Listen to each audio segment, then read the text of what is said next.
So, welcome back students.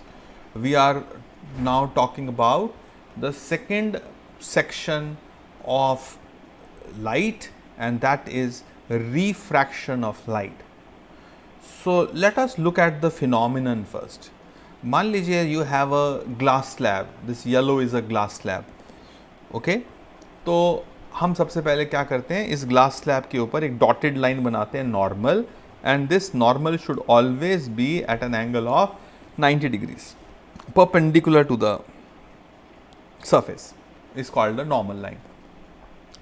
अब normal बन गया तो हमने क्या किया, एक ब्लू रे बनाई.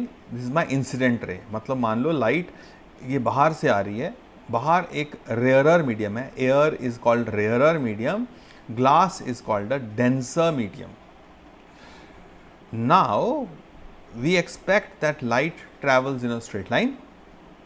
So expect क्या करते हैं कि ये blue light ऐसे आई और सीधा जाती रहेगी along this dotted pink line. लेकिन जब रियली में हमने देखा, we find ऐसा तो नहीं हुआ. In fact हमको लाइट तो यहाँ दिखाई दे रही है, इधर से दिखाई देती है लाइट, इधर से निकलती है बाहर. It doesn't come here. तो इसका मतलब the light has bend towards the normal, है ना. ये जो normal है in the denser medium, तो जो red वाली ray है, this is called the refracted ray, and this ray has bend towards the normal. So we can see the angle of incidence I is greater and angle of refraction R is smaller. So this small r is called angle of refraction, and this phenomenon is called refraction of light. So how do you define refraction of light? We say the phenomenon of bending of light from its straight line path when it goes from one medium to another is called as refraction of light. If light goes from rarer medium से denser medium में जाती है, if light goes from rarer to a denser medium, it bends towards the normal, and उल्टा अगर denser से आ रही होती तो it bends away from the normal. So this together, दोनों एक साथ देख लो, इसका आप स्क्रीनशॉट ले सकते हैं. So you can see in the second diagram, we expect that blue light will go along this dotted path, लेकिन ऐसा हुआ नहीं. It has bent away from the normal. So when light goes from denser to a rarer medium, arrow से पता चलता है denser से rarer जा रही है कि rarer से denser. तो rarer से arrow अंदर की तरफ है, फिर denser में गया. तो जब वो rarer से denser में जाती है, it bends towards the normal, and when the light ray goes from denser to rarer medium, it bends away from the normal. This phenomenon is what is called as refraction of light. ठीक है, एक कोई student pause करके अभी तक अगर समझ आया है तो यस बोल दें, so that I can proceed ahead. Screenshot भी ले लें please. Okay, now there are our next heading is what are the laws of refraction. Screenshot ले सकते हैं इसका भी. तो हमारा जो फर्स्ट लॉ है of refraction, that says, laws of refraction में, that the incident ray, the normal ray dotted वाली, and the refracted ray all lie in the same plane. Same plane में रखते हैं. अगर हमने पेपर पे बनाया तो सब पेपर में ही होंगे, ऐसा नहीं है कि पेपर से कोई एक रे बाहर आ जाएगी. तो रिफ्रैक्शन में light is not able to change its plane of motion. ऐसा लॉ हमारे पास रिफ्लेक्शन में भी था, that the incident ray, the reflected ray and the normal all lie in the same plane. ऐसा ही लॉ हमारे पास रिफ्रैक्शन में भी है, that the incident ray, the normal ray, और अब हम बोलते हैं रिफ्रैक्टेड रे, all lie in the same plane. Then we have a second law of refraction that is called by a special name. We call it as the Snell's law. The Snell's law says that for a given pair of mediums, for a given pair of mediums the ratio of the sine of, एक बार देखता हूँ कोई आना चाहता है, अर्शाली admit, okay, so the ratio of the sine, okay, for a given pair of mediums the ratio of the sine, अब ये sine क्या होता है, ये तो हम मैथ्स में पढ़ा नहीं अभी तक हमने, दिस इज कॉल्ड ट्रिग्नोमेट्री।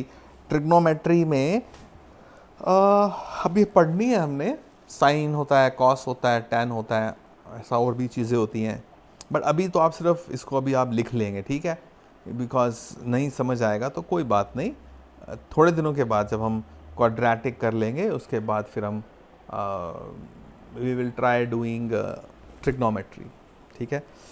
वैसे मैं कोशिश कर रहा हूँ ट्रिग्नोमेट्री स्कूल खुलने पे ही करूँ, थोड़ा शक्ल देखते हुए करें हम आपके साथ, but let us see, hopefully और 15-20 दिन के बाद स्कूल खुल जाएंगे, 9th 10th 11th 12th class definitely खुल जाएगी, सो हम लोगों को आपसे मिलने का मौका मिलेगा।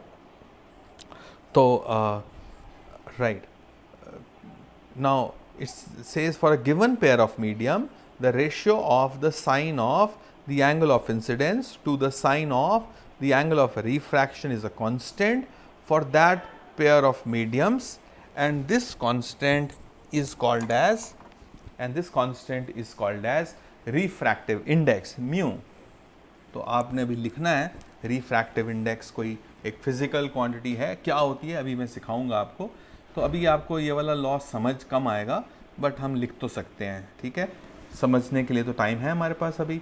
Okay, now we would like to understand कि रिफ्रैक्शन होती क्या है, और फिर हम पढ़ना चाहेंगे कि ये रिफ्रैक्टिव इंडेक्स जो म्यू है वो क्या चीज़ होती है, ठीक है।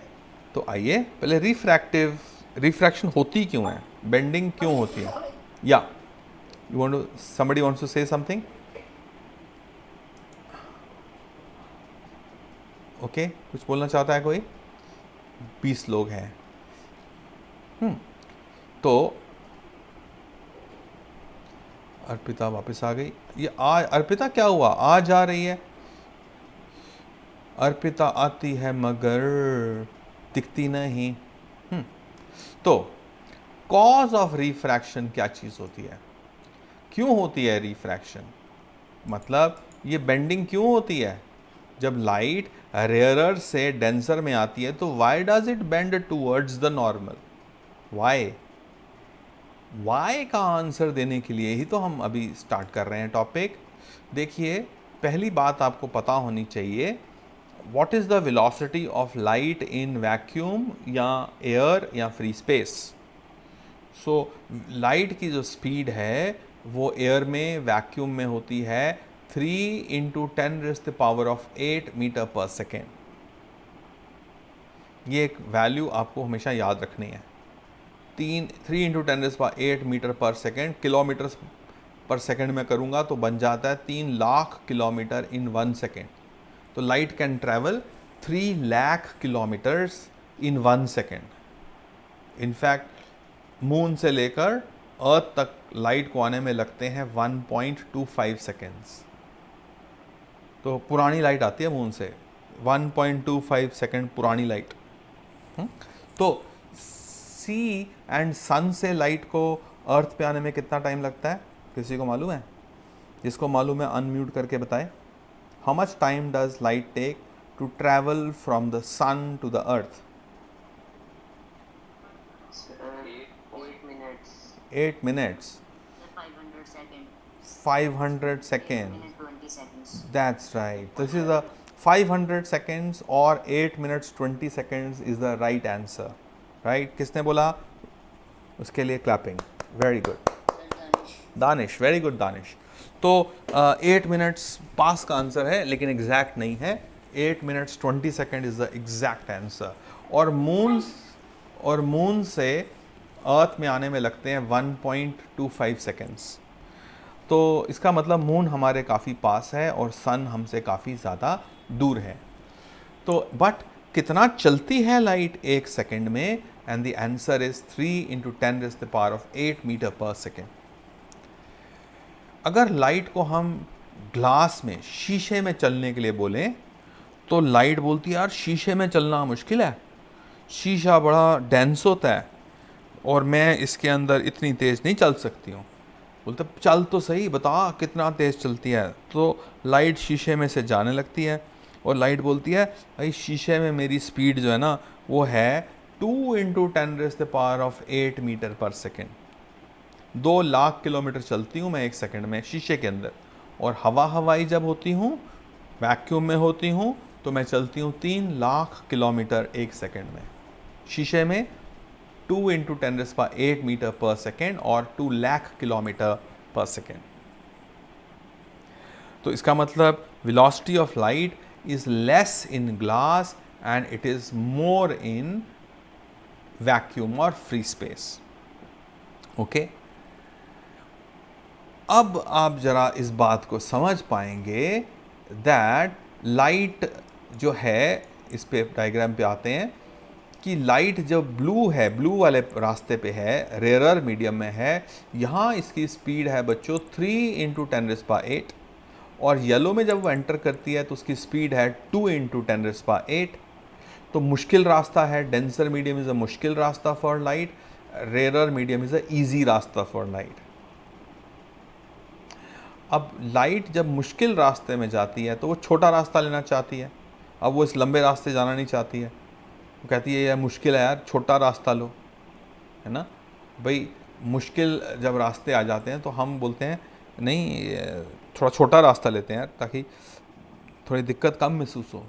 तो लाइट क्या करती है, आसान करने के लिए अपने आप को वो it bends towards the normal, इधर को अंदर को बेंड हो जाती है ताकि उसको रास्ता कम कवर। आप देख सकते हैं ये जो पिंक वाला डॉटेड रास्ता है यहाँ से लेके यहाँ तक ये लंबा है, जबकि ये जो रेड वाला रास्ता है वो उसके कंपैरिजन में छोटा है, राइट। और उल्टा होता है जब वो डेंसर से रेयर जाती है, डेंसर में उसकी स्पीड कम है, रेयरर में उसकी स्पीड ज़्यादा है। तो जैसे ही बाहर निकलती है बोलती है कोई बात नहीं, अब मैं लंबा भी ले सकती हूँ रास्ता, मेरी स्पीड बढ़ गई है, राइट। तो यहाँ से we try to develop the concept of what is called as the refractive index, mu. Refractive ऐसा म्यू, ऐसा यू के ये वाली टांग जो है उसको लंबा खींच देते हैं, उसको पढ़ते कैसे हैं, इसको बोलते हैं म्यू। और एक और सिंबल होता है कॉल्ड न्यू, ऐसा वो फ्रीक्वेंसी में यूज़ होता है न्यू, बट हम यहाँ बोलते हैं कौन सा, ये वाला mu. Okay, mu, refractive index का सिंबल म्यू, ये बनाया हमने यहाँ पे म्यू। तो म्यू होता क्या है बच्चों, it is the ratio of velocity of light in vacuum C to the velocity of light in medium। अगर वो ग्लास है तो ग्लास। अब आप देखो velocity of light in vacuum C is 3 × 10⁸, velocity of light in glass is 2 × 10⁸। 10⁸, 10⁸ gets cancelled, क्या बचा हमारे पास 3/2 और 1.5। So the refractive index of glass with respect to air, मतलब light is coming from air, naught 0 का मतलब vacuum से आ रही है, कहाँ पे, ग्लास में, from rarer to a denser medium. So light is coming like this, therefore the refractive index is 1.5। So once again look at the definition, refractive index of glass with respect to vacuum is given as the ratio of the velocity of light in vacuum to the velocity of light in the medium, that is glass, and that is 1.5. अब numerator तो बढ़ा है as compared to denominator, so the whenever light goes from a rarer to a denser medium, the value of mu will always be greater than 1. Okay. Now here let us do an example. Suppose light is traveling from water to glass, aquarium है एक, अंदर मछली है, तो मछली से रोशनी निकलती है और वो शीशे से निकलकर बाहर आती है। Now water is less dense as compared to glass, so light is going from water to glass। अब it is वैक्यूम नहीं है, वाटर से ग्लास जा रही है, तो हम क्या लिखेंगे, म्यू कहाँ से आई, वाटर से, कहाँ जा रही है? ग्लास में, राइट। तो ऊपर कौन है? वाटर, नीचे कौन है? ग्लास। पहले क्या था? पहले लाइट आ रही थी वैक्यूम से ग्लास में, तो ऊपर कौन था? किस मीडियम से आ रही थी? वैक्यूम से। नीचे क्या था? ग्लास। तो हमने क्या लिखा? Velocity of light in vacuum c not upon velocity of light in glass. वैसे ही अगर कोई पूछ ले what is the refractive index of glass with respect to water, with respect का मतलब लाइट कहाँ से आ रही है और कहाँ को जा रही है, तो जो ऊपर है वो ऊपर आता है, तो velocity of light in water divided by velocity of light in glass. Light is going from water to glass, जो ऊपर है उसकी वेलोसिटी ऊपर आती है, जो नीचे है उसकी वेलोसिटी नीचे आती है। μ12 means velocity of light in medium number 1, mu और नीचे आएगा 2 वेलोसिटी इन मीडियम नंबर 2। तो ये इस तरह से बच्चे हम लोग याद रखते हैं, और अभी हम इसके और क्वेश्चंस करके देखते हैं। और एक टेबल हमको आना चाहिए। टेबल क्या है? टेबल है what is the refractive index of various mediums. हमने क्या कहा आपसे?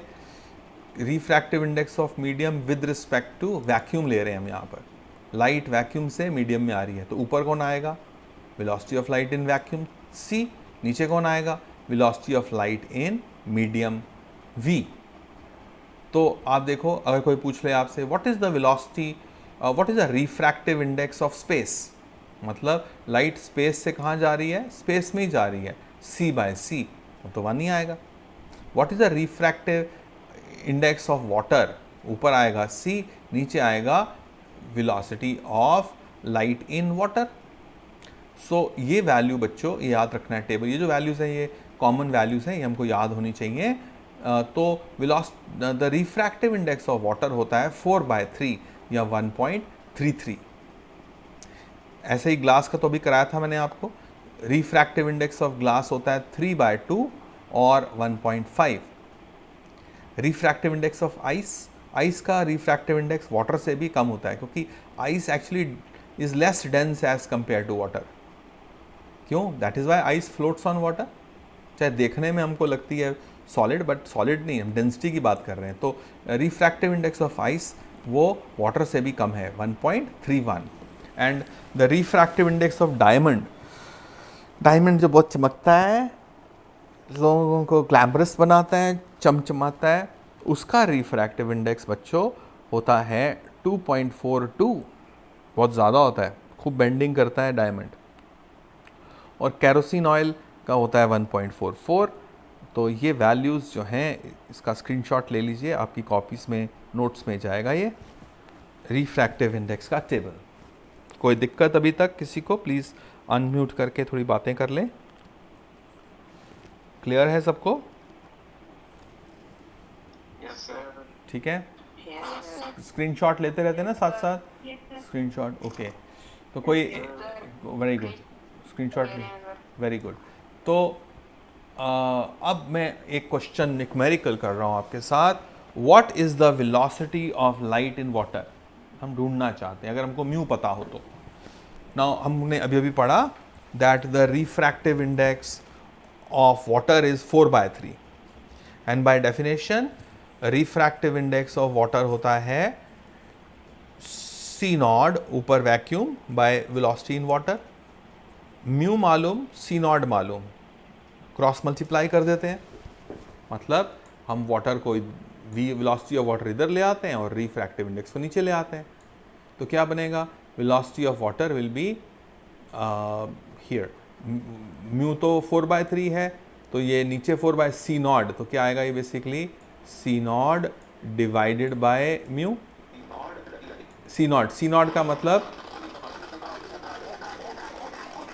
ये क्या हुआ? हेलो,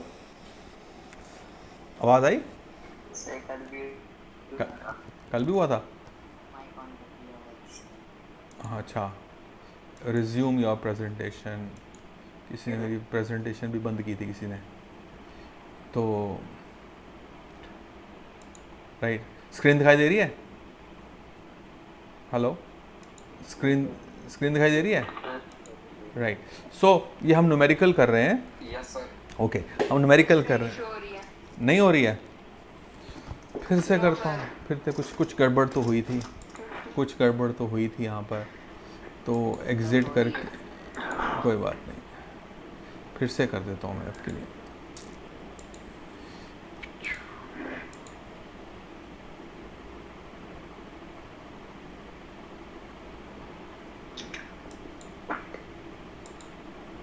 ओके तो अब वापस आ गई स्क्रीन हमारी।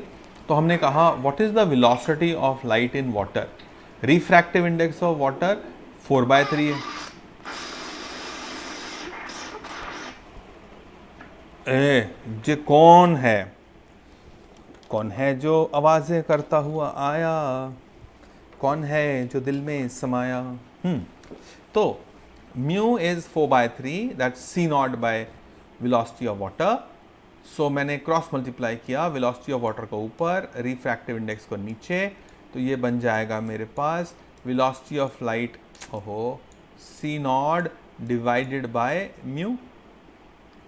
तो c naught is like c naught और डिवाइड बाय 4/3, ऊपर जाएगा तो 3/4 बन जाएगा। 3/4 टाइम्स ऑफ सी नॉट कितना है, वो तो है मेरा 3 × 10⁸ metre per second. Velocity of light in vacuum तो कांस्टेंट है, so this becomes 9/4 × 10⁸ meters per second. Therefore the velocity of light in water is 2.25 × 10⁸ meter per second. That is the answer of the velocity of light in water. Take a screenshot. Okay.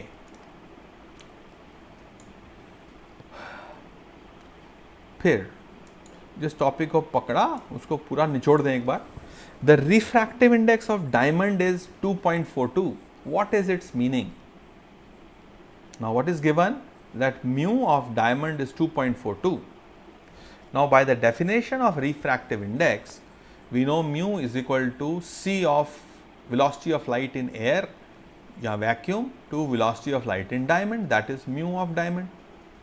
We know C in air is 3 × 10⁸ meter per second.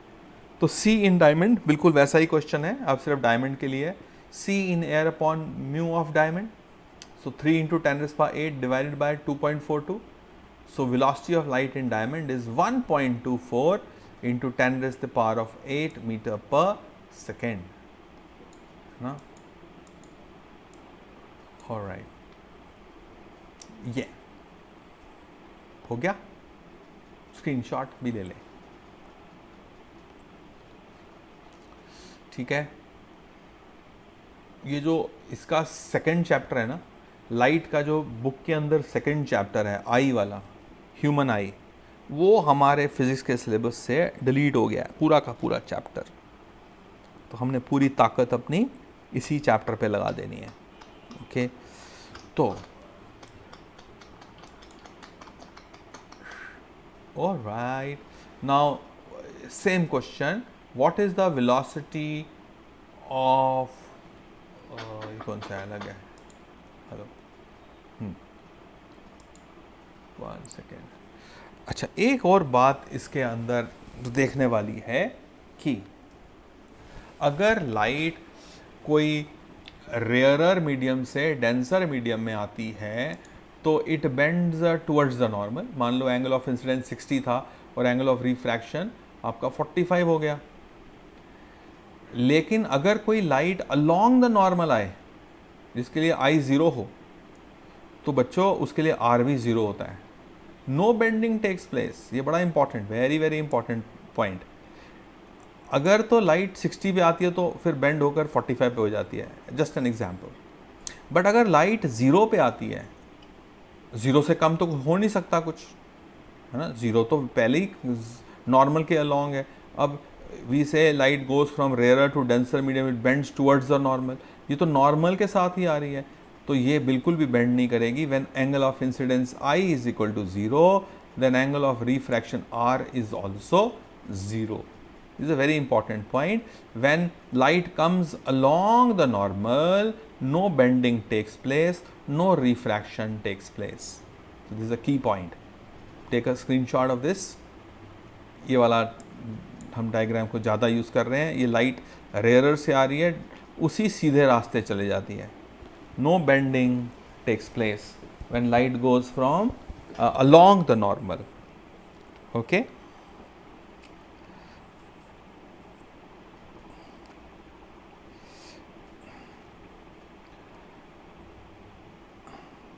Try again.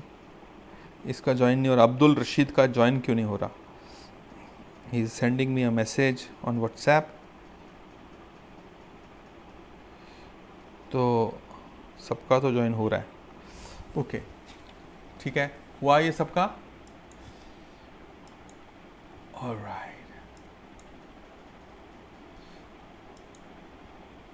तो जब भी हम density की बात करते हैं तो we are always talking of optical density, not mass density. Okay. तो ये स्क्रीन को लिखने का ज़रूरत नहीं है, बट लाइट की डेंसिटी के टर्म्स में हम बातें करते हैं. तो students, quickly speaking, we have so far learned with you 2-3 things. That we have learned what is refraction of light. When light goes from one medium to another medium, either it bends towards the normal or it bends away from the normal. So ये सीखा हमने. We have learned with you, just a revision before we move ahead. Laws of refraction 2.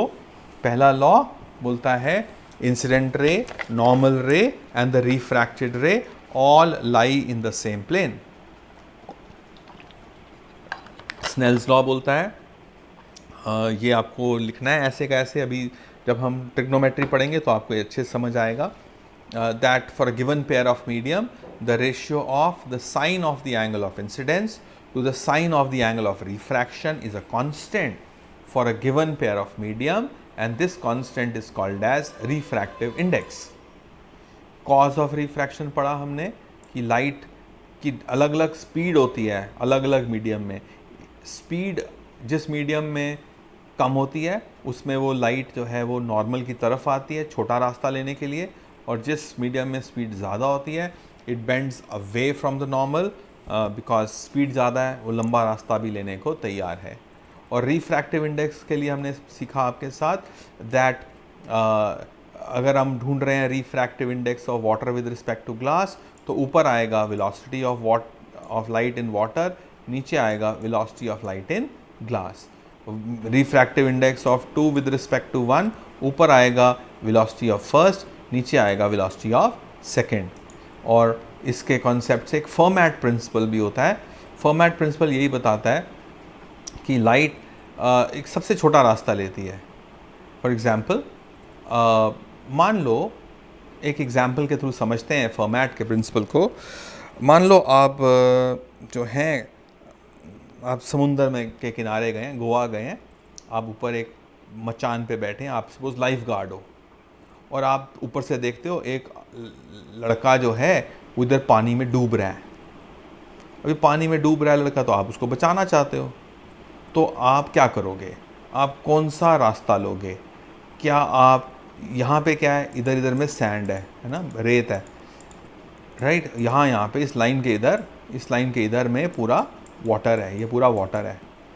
तो आप कौन सा रास्ता लेना चाहोगे? 1, सबसे पहले आप सीधा सीधा भागोगे समुंदर के किनारे सीधा, और फिर यहाँ से ब्लू वाले रास्ते में स्विमिंग करोगे, या आप ये ग्रीन रास्ता जाओगे और जब ये परपेंडिकुलर डिस्टेंस आएगा तब आप इसके अंदर स्विमिंग करोगे, या आप सीधा सीधा चलते रहोगे, सीधा सीधा उसको देखते हुए भागोगे 2 वाले रास्ते से, यहाँ तक रेत में आओगे और उसके बाद स्विमिंग करोगे इसको बचाने के लिए, कि आप 3rd वाला रास्ता लोगे. 4 रास्ते हैं, 1 2 3 4. तो मेरे को आप अनम्यूट करके बताओ कि कौन सा रास्ता सबसे अच्छा है जिसमें हम सबसे जल्दी पहुंच सकते हैं बचाने के लिए. जल्दी पहुंचना है हमको. बोट है नहीं हमारे पास बेटा, बोट नहीं. स्विमिंग कर सकते हो आप एक तो पहले रेत पे तो भागना पड़ेगा, रेत पे तो आप बोट नहीं ले सकते ना, पहले तो आप समुंदर के रेत पे हो, तो पहले तो रेत वाला रास्ता कवर करना है, उसके बाद आपको पानी वाला रास्ता, दोनों रास्ता कवर करने हैं. तो सबसे जल्दी पहुंचने वाला रास्ता कौन सा है? 1 2 3 के 4. 3 ये बोलता है 3. ओके. और बाकी लोग क्या बोलते हैं? देखो स्विम तो भाई पहले तो थोड़ी रेत में भागना भी तो पड़ेगा, उसके बाद इस लाइन के बाद स्विमिंग करोगे ना। पानी में स्विमिंग करते हो, हम रेत में थोड़ा स्विमिंग करते हैं। हाँ, सारे लोग कुछ बोल नहीं रहे हैं, मैं देख रहा हूँ। तो इतने सारे लोग हैं, 20 लोग, आवाज़ तो एक की आई है, 2 की आई है। हाँ, गूल की पहाड़ियों से अर्शाली क्या बोल रही है? अर्शाली कौन से रास्ते से बचाने जाएगी? ये लड़का डूब के मर जाएगा तू नहीं गई तो। कौन सा रास्ता? 1 2 3 के 4? हाँ, 2 सीधा सीधा जाना है हमने भैया, देखते हुए जाना है उसको। 2 बोल रहे हैं। ओके, तो 1 2 आंसर आ रहे हैं अभी तक मेरे पास, 2 और 3। 3 के 4?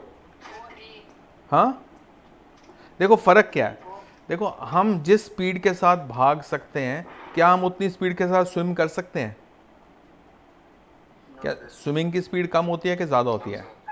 स्विमिंग की स्पीड कम होती है एज़ कम्पेयर टू रनिंग। तो आपको क्या करना चाहिए, एक ऐसा रास्ता ढूंढना है जिसमें आप सबसे जल्दी पहुंच जाओ। तो दैट इज़ द प्रॉब्लम, सबसे जल्दी पहुंचना है।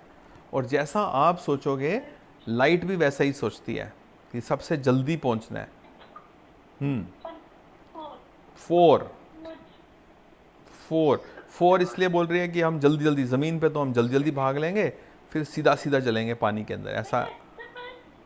फर्स्ट, अरे फर्स्ट में तो, फर्स्ट का आंसर तो बच्चे गलत, क्योंकि फर्स्ट में क्या है कि लैंड वाला रास्ता कम है, पानी वाला रास्ता ज़्यादा है, इसमें तो सबसे ज़्यादा टाइम लगेगा। हाँ, मैं पहले तो मैं तभी तो कह रहा हूँ, थोड़ी बातें कर लो, उनसे पूछ लें, लाइक सबके आइडिया ले लें, राइट। सो उड़ के, उड़ के जाएंगे। हाँ, ये दबंग, उड़ उड़ दबंग दबंग दबंग। हाँ, हियर